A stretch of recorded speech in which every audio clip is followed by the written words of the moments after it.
Hey everybody, Eagle Run 2-3 here. In a sad, tragic turn of events, Matthew Hoover from CRS Firearms, most of us just know him as CRS, he was found guilty today. And if you don't know about his case, stay tuned to the end and I'll tell you my understanding.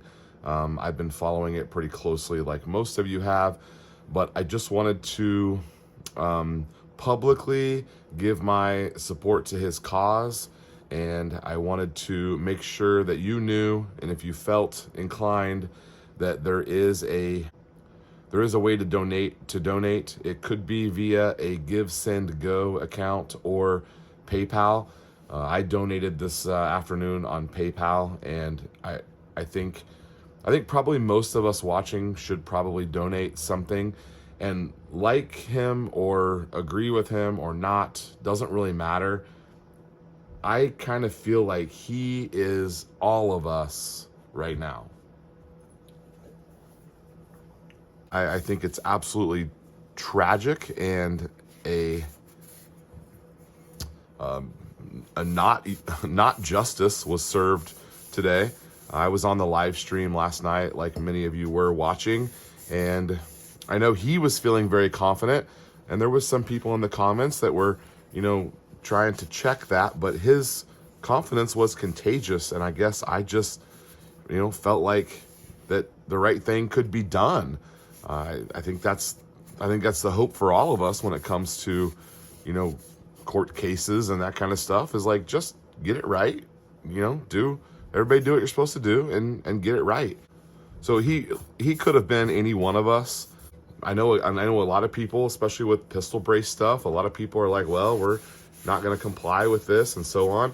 If you don't comply and you're going to let it get sorted out in court, this is an option. This is what could happen on your court day. And as illogical of a conclusion as I feel like they came to, that's what it is. Now, I said I'd go into some of the parameters of his court case, and this is just based on my understanding. I may not have all of this 100% correct, but my understanding is that the prosecution spent several days making sure that the jury knew that Matthew Hoover was CRS Firearms and that he did make these videos and that is him in the videos.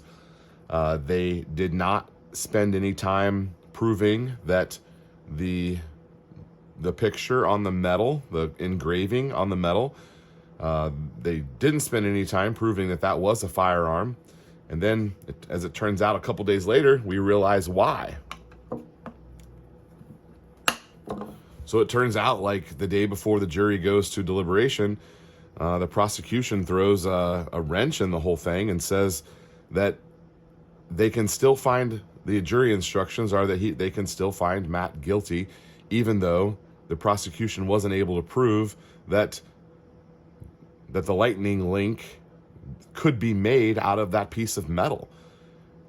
So the logical guy says, if it's not proven that this can work, then how would you find somebody guilty? This is all hypothetical before we knew the results. How could you find somebody guilty of something that isn't the thing that you said it is, that you're finding him guilty for, distributing? And as it turns out, that is the thing that came back to bite us. As we see here, he's been found guilty on like 5 out of 8 charges and is looking at like 100 years or something if they stack them all up. My understanding is the sentencing is this summer, and they have a handful of appeals to go through before that. It is also possible, I don't know how likely it is, but it's possible that the judge could be involved and could say, hey, this wasn't right, y'all got this wrong, and maybe he can fix it. I don't know. Not a court guy, not an attorney. These aren't things that I deal with on a regular basis. So to finish up here, they got the verdict that they wanted. The prosecutor also said that she felt threatened by Matt, and so he was actually kept and will be kept until his sentencing in July. So his family and 2 kids, I was on There was a live stream today on John Crump's channel. I recommend you go follow John Crump News if you don't already. They had Erica on this afternoon. It was hard to watch. She's tough, but it only just begun for them. So I think it's probably going to hit her here in the coming hours and days what life's going to be like for a little while. He has 2 small children, and again, he is all of us. This could have happened to any one of us.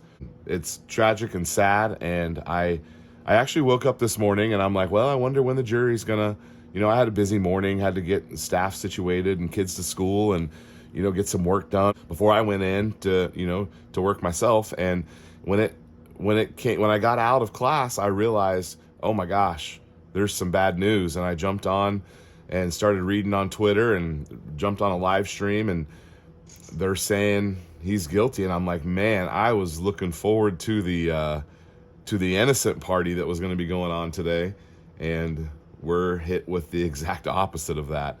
Just frustration and anger and a lack of understanding and clarity.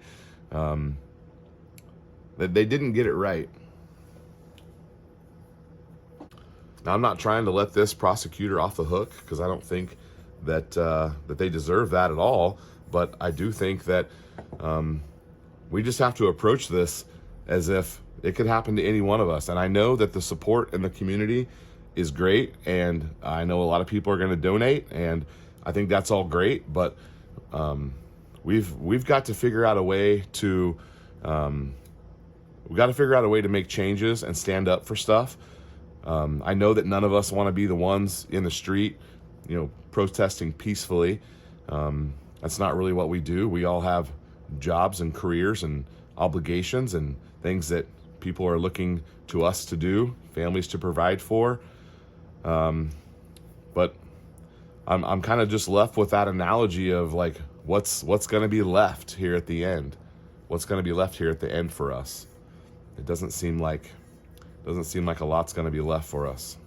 All right, well, as you can see, I'm getting some stuff prepped here for paint. That'll be coming up in a future video. I just had to hop on here. Make sure that you subscribe to the link there and donate if you can. $10, $5, $50, $100, $500, whatever you got. Donate to that PayPal account, or possibly the Give, Send, Go, whichever link I have set up down there in the comments. And